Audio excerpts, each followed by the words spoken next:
রাধে কৃষ্ণ বন্ধুরা, কেমন আছেন আপনারা? আশা করি সবাই ভালো আছেন। আজকে আবার একটা নতুন ভিডিও নিয়ে হাজির হয়ে গেছি। ভিডিওটি শেষ অবধি দেখার অনুরোধ রইল। আজকের গল্প নারায়ণ গঙ্গোপাধ্যায়ের দুর্ঘটনা। গল্পটি 3টি পর্বে পাঠ করব। আজ প্রথম পর্ব। কেবিনের সামনে ডেক চেয়ারে বসে পড়তে পড়তে মনোযোগটা বারে বারে বিচ্ছিন্ন হয়ে যাচ্ছিল। স্টিমার চলতে শুরু করে দিয়েছে। কাঠের চাকায় উঠেছে আহত জলের ক্ষুব্ধ আর ক্রুদ্ধ গর্জন। কচুরির ফাঁক ছিন্ন ভিন্ন করে আর জলে সমুদ্রের ঢেউ জাগিয়ে স্টিমার এগিয়ে চলেছে। সকালের রোদে নদীর জল কাচের গুঁড়োর মতো জ্বলছে। ইলিশ মাছের সন্ধানে লম্বা জাল ছড়িয়ে নেচে চলেছে জেলে ডিঙির বহর। হাতে ডিটেকটিভ উপন্যাসে তখন ঘটনার ভয়ঙ্কর আবর্ত। 3টে খুন করে আর দুর্মূল্য পান্নার ড্রাগনটা হস্তগত করে দস্যু সর্দার কাংচু পলাতক। বাঙালি ডিটেকটিভ সমুদ্র রায় তাকে ধরবার জন্য ইরাবতী নদী দিয়ে লঞ্চ ছুটিয়েছে পূর্ণবেগে। এমন সময় জলের তলায় প্রলয়ঙ্কর শব্দে কি ফাটল? চুম্বক মাইন? কিছু বোঝা গেল না, কিন্তু মুহূর্তে ডিটেকটিভ সমুদ্র রায় লঞ্চ থেকে উত্তেজনায় গায়ের লোমগুলো যখন দাঁড়িয়ে উঠতে যাবে, ঠিক সময় ইন্দিরা চৌধুরী অন্যমনস্ক হয়ে গেল। বইটা মুখের সামনে ধরে কান খাড়া করে শোনবার চেষ্টা করতে লাগলো কথাগুলো। স্টিমারের অবিশ্রাম গর্জনের মধ্য দিয়েও সেই কলকাকলি বেশ স্পষ্টভাবেই কানে আসতে লাগলো। ওরা দুজনে দাঁড়িয়ে আছে ফ্রন্ট ডেকের রেলিং ধরে, ইন্দিরার দিকে পিঠ দিয়ে। সুন্দর ছেলেটি, আরও সুন্দর মেয়েটি। বিশৃঙ্খল হাওয়ায় ওদের চুল উড়ছে, শাড়ি উড়ছে, উড়ছে পাঞ্জাবির প্রান্ত। বাতাসে ভাসছে একটা মৃদু মধুর সুরভি। ওরা এখন নিজেদের মধ্যে নিমগ্ন। সত্যি বড্ড খিদে পেয়েছে। ছেলেটির গলা। মেয়েটি ধমক দিলে, তুমি বড্ড পেটুক বিভাস। স্টিমারে উঠবার আগে অতগুলো খেয়ে এলে না রেস্তোরাঁ থেকে, এখন আবার খেলে অসুখ করবে না? না, কিছুতেই না। ছেলেটি জোর গলায় প্রতিবাদ করলে, জানো আমি ডাক্তার, আমাদের কখনো অসুখ করে না। সত্যি ইলু, তোমার টিফিন কেরিয়ারের গলদা চিংড়িগুলো আবার। ইলু অথবা ইলা এবার কড়াভাবে শাসন করে দিলে, ফের গলদা চিংড়ির নাম করেছ কি টিফিন কেরিয়ার শুদ্ধ নদীতে ফেলে দেব। 10টার আগে এক টুকরো কিছু খেতে পাবে না। ডাক্তার? ছাই ডাক্তার তুমি, এমবি পাশ করেছো খালি মানুষ মারতে। শাসিত হয়ে বিভাস চুপ করে রইল। বোঝা গেল গলদা চিংড়ির ব্যাপারে সে নিরাশ এবং মনক্ষুণ্ণ হয়েছে। ইলা কোমল স্বরে বললে, সত্যি লক্ষ্মীটি রাগ করে না, তোমার জন্য খাবার আনা হয়েছে, তুমিই তো খাবে। আমি আমি বলছিলাম। স্টিমার বাঁক ঘুরেছে একটা। অসতর্ক নৌকাগুলোকে জানান দেবার জন্যে প্রচণ্ড গভীর রবে বাঁশি বাজিয়ে দিল দুবার। কয়েকটা কথা তার মধ্যে হারিয়ে গেল। বাকি কথাগুলো তেমনই অখণ্ড মনোযোগে শুনে যেতে লাগলো ইন্দিরা। নিজের ব্যর্থ শূন্য জীবনটা পরিপূর্ণ যৌবন সৌন্দর্যের দিকে তাকিয়ে এখনো মাঝে মাঝে লোলুপ হয়ে ওঠে। ইলা বলে যাচ্ছে, আচ্ছা, এতটুকু কি রোমান্স নেই তোমার? বিয়ের পর হানিমুন করতে চলেছ, কোথায় ভালো ভালো কবিতা মনে পড়বে, তা নয় গলদা চিংড়ি আর গলদা চিংড়ি। বোঝে না, মানুষ কেটে কেটে ভয়ানক রিয়ালিস্টিক হয়ে গেছি। এখনো কবিগুরুর কবিতা মনে পড়ে বই কি, কিন্তু সে হচ্ছে পাক প্রণালীর মতে করো তুমি রন্ধন, যেন ইহা প্রণয়ের সব সেরা বন্ধন। চামড়ার মতো যেন না দেখায় লুচিটা, স্বরচিত বলে দাবি না করে মুচিটা। পাতে বসে পতি যেন নাহি করে ক্রন্দন।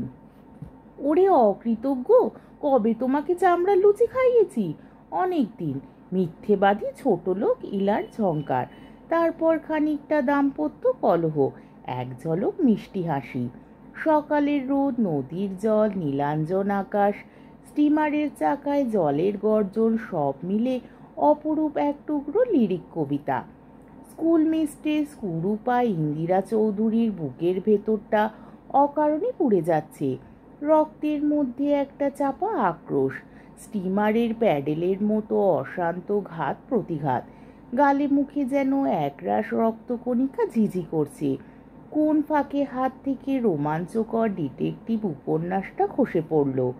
ওদের কাছে এখন সমস্ত পৃথিবীর রঙই আলাদা।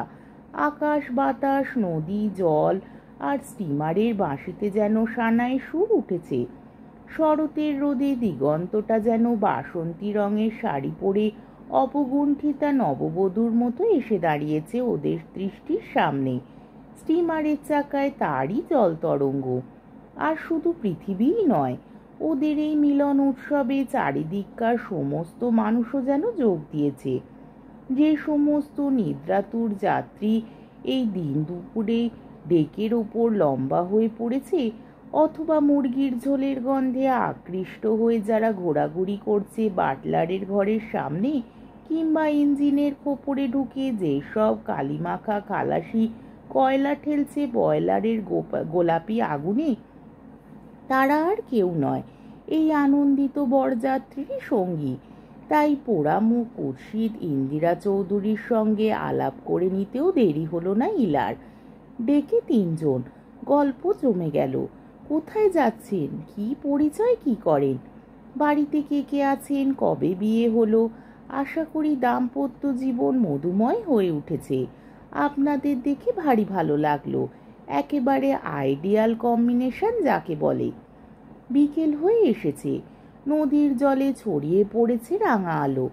ইলার সুন্দর মুখে সেই আলো এসে অপরূপ মায়া ছড়িয়ে দিলে, আর সেই দিকে একবার চোখ বুলিয়ে গল্প শুরু করলে ইন্দিরা।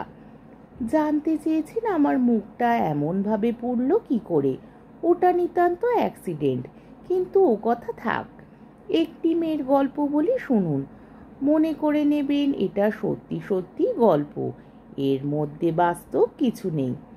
বিভাস আর ইলা একবার দৃষ্টি বিনিময় করে নিলে, অর্থাৎ নিজের জীবনের কথাই বলতে যাচ্ছে ইন্দিরা। আত্মচরিত অথবা বাস্তব ঘটনা বলবার রেওয়াজই এই, গোড়াতেই তাকে অস্বীকার করে নিতে হবে। ইন্দিরা বললে, হ্যাঁ, নিতান্তই গল্প। স্টিমারে এর শুরু, স্টিমারেই এর শেষ, সুতরাং এর কিছুই বিশ্বাস করবেন না। মনে করবেন শুধু সময় কাটানো ছাড়া এর আর কোনো উদ্দেশ্য নেই। ইলার চোখ জলজল করছে আগ্রহে, তাকিয়ে আছে সকৌতুক দৃষ্টিতে। দুজনেই সমস্বরে জবাব দিলে, আচ্ছা বলুন আপনার গল্প। স্টিমার চলছে পূর্ণ বেগে, আকাশে ম্লান হয়ে আসছে আলো। গ্রামগুলো যেন স্বপ্নের এক এক টুকরো ছবির মতো দেখাচ্ছে। উড়ে চলেছে গাংশালিকের ঝাঁক, মাছরাঙারা পান্নায় গড়া হালকা দেহ নিয়ে ঝুপঝুপ করে ছোঁ মারছে জলে। জেলেদের জালের উপর মতো ঝলকাচ্ছে ইলিশ মাছ। নিচে থেকে আসছে স্টিমের আর খালাসিদের রান্নার একটা মিষ্টি মিশ্র গন্ধ। ইন্দিরা বলতে শুরু করলে, একটি মেয়ের গল্প, অসাধারণ কিছু নয়, সাধারণ মেয়ে। পথে ঘাটে যাদের দেখা, সংসারে যাদের সঙ্গে প্রত্যেক দিন সাক্ষাৎ, তাদেরই একজন। তাকে দেখলে কারুর চোখ তার উপরে আটকে পড়ে না, অথবা চোখ ফিরিয়ে নেবারও দরকার হয় না। গ্রামে যারা তুলসী তলায় প্রদীপ জ্বালায় এবং শহরে এসে যারা লেখাপড়া শিখেও সহজভাবে একা একা পথ চলতে পারে না, এ মেয়েটি তাদেরই দলে। বেশিরভাগ ক্ষেত্রে এসব কালো মেয়ের মুখে একটা চমৎকার লাবণ্যের আলো থাকে, অন্তত প্রথম বয়সে। ঝকঝকে ফর্সা রং সে আলো ম্লান করে রাখে, কিন্তু শান্ত শ্যামলতার ভেতর দিয়ে তা ঠিকরে পড়ে প্রাণের আলোর মতো।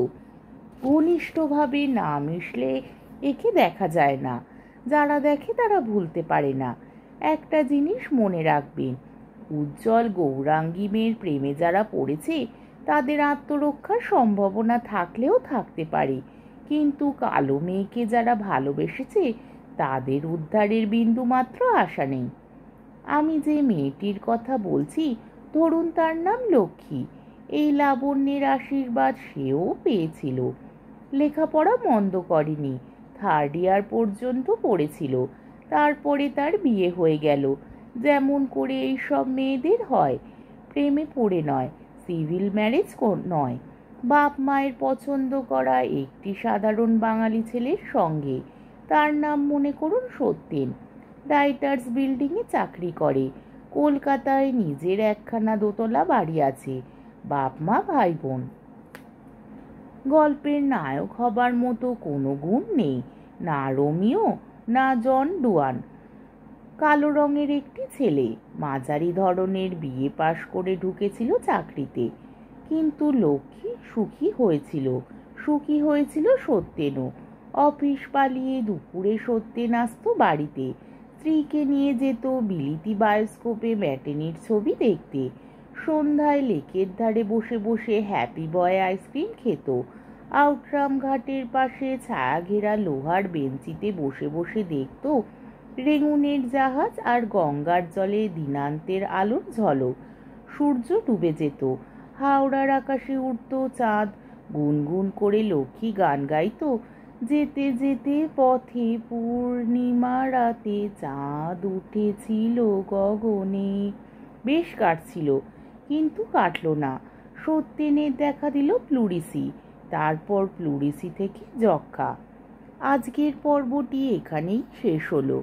আমার ভিডিওটি যদি আপনাদের ভালো লেগে থাকে তাহলে আমাকে কমেন্টের মাধ্যমে আপনাদের মূল্যবান মতামত অবশ্যই জানাবেন এবং আমার ভিডিওটিকে লাইক ও শেয়ার করার ও আমার চ্যানেলটিকে সাবস্ক্রাইব করারও অনুরোধ রইল।